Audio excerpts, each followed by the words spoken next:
Hello everyone. All India बार exam देने वाले जो कैंडिडेट्स हैं उनका इंतज़ार ख़त्म हो गया। जी हाँ, बार काउंसिल ऑफ इंडिया के द्वारा AIBE 19 का जो नोटिफिकेशन है वो आउट कर दिया गया है। देखिए यहाँ पर AIBE 19 नोटिफिकेशन शेड्यूल भी जारी कर दिया है। पूरी तरीके से पूरा शेड्यूल बनाने के बाद ही बार काउंसिल ऑफ इंडिया के द्वारा AIBE 19 का जो है नोटिफिकेशन जारी किया गया और साथ ही साथ देखिए एग्ज़ाम डेट भी इशू कर दी है। आइए बताते हैं कि किस किस प्रकार से बार काउंसिल ऑफ इंडिया ने AIBE का शेड्यूल रखा है। देखिए यहाँ पर ये एक्टिविटीज़ हैं, ये इंपॉर्टेंट डेट्स हैं हर चीज़ की। ऑनलाइन रजिस्ट्रेशन जो हैं वो प्रारंभ किए जाएंगे आपके 3 सितंबर से, और साथ ही जो ऑनलाइन पेमेंट्स करने की जो स्टार्टिंग है वो भी 3 सितंबर से ही शुरू हो जाएगी। ऑनलाइन रजिस्ट्रेशन जो है क्लोज़ कब होंगे 19 के, तो 25 अक्टूबर तक जो है ये आपके रजिस्ट्रेशन जो हैं किए जाएंगे AIBE 19 के। और जो पेमेंट्स मोड डेट जो है यानी कि लास्ट पेमेंट जो आपका किया जा सकता है वो 28 अक्टूबर तक किया जाएगा।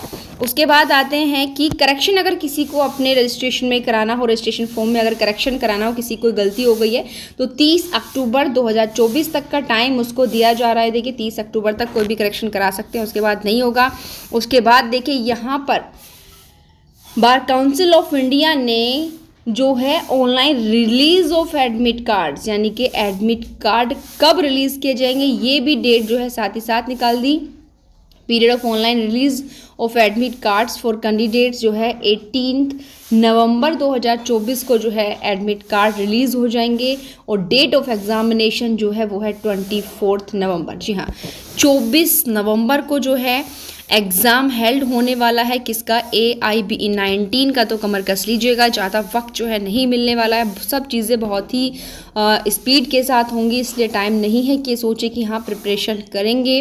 मैंने पहले भी AIBE को लेकर वीडियो बनाया था और समझाया था कि केवल ओपन बैरेक्ट्स पर ही डिपेंड मत रहिएगा, क्योंकि AIBE 18 में जो कि 10 दिसंबर 2023 को हुआ था, बहुत कैंडिडेट जो है उसमें फेल हुए थे। बट रीज़न यही था क्योंकि वहाँ उस समय बहुत ही कठिन रूल थे और बिल्कुल फेयर जो है बैरेक्ट वहाँ पर चाहिए थे। और साथ ही साथ इसके साथ ही जो है हमारी प्रिपरेशन भी कम से कम इतनी होनी चाहिए कि हम जो है एग्ज़ाम क्रैक कर पाएँ। और देखिए नोटिफिकेशन में सिंपल उन्होंने ये भी निकाल दिया है कि कितनी परसेंटेज चाहिए पासिंग मार्क्स के लिए। जनरल एंड OBC को 45% चाहिए जो कैंडिडेट होंगे जनरल OBC के, और साथ ही साथ जो डिसेबल कैंडिडेट्स होंगे और SC ST के कैंडिडेट्स होंगे उनको पासिंग परसेंटेज फिक्स कर दी गई है 40%। अब यहाँ पर इधर उधर करने का कोई फ़ायदा नहीं, बिल्कुल उन्होंने हर चीज़ फिक्स करके जो है नोटिफिकेशन में अपने में शॉर्ट नोटिफिकेशन के अंतर्गत निकाली है। ध्यान रखिएगा, हम आपको यहाँ पर बता देते कि लगभग अगर हम वैसे सीरीज़ के अकॉर्डिंग देखें तो 19 सब्जेक्ट ही आते हैं, बट 19 सब्जेक्ट के अंदर जो है यहाँ पर आपके लगभग 30 के अंतर्गत सब्जेक्ट बैठ जाते हैं, क्योंकि एक सीरीज़ में काफ़ी जो है एक्ट दिए हुए हैं। हम देखिए कहते हैं ना कि सारे एक्टों को आधार बनाने से अच्छा है कि कुछ को बना लीजिए। तो आप मोस्टली जैसे कि अब इतना तो जानते हैं कि BNSS, BNS और BSc ये तो आने ही आने हैं, यानी कि 6 सब्जेक्ट तो यही होगी, क्योंकि IPC CRPC एविडेंस से भी आना है। तो 6 सब्जेक्ट तो आपके यही हो चुके हैं। उसके बाद आपका हो गया कॉन्स्टिट्यूशन के बाद आपका कॉन्ट्रैक्ट हो जाता है, TPA हो जाता है, ठीक है। एंड जो फैमिली लॉज होते हैं, हिंदू लॉ मुस्लिम हो गया, और जो टोर्ट एक्ट आता है, टोर्ट कानून एक्ट नहीं सॉरी बोलेंगे, जो टोर्ट लॉ आता है, जो मोटर व्हीकल एक्ट आता है, और जो कंज्यूमर प्रोटेक्शन एक्ट आता है।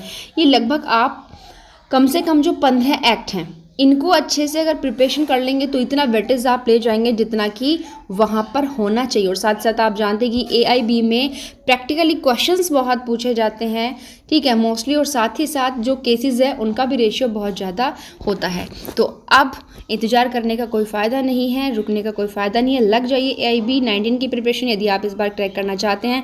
जो पहली बार AIBE 19 दे रहे हैं या फिर जो AIBE 18 में जो फेल हो गए थे वो देंगे, सभी को एक अच्छी प्रिपरेशन की आवश्यकता है। तो इस वीडियो को सभी अपने फ्रेंड्स में शेयर कीजिएगा ताकि सभी को नोटिफिकेशन मिल जाए।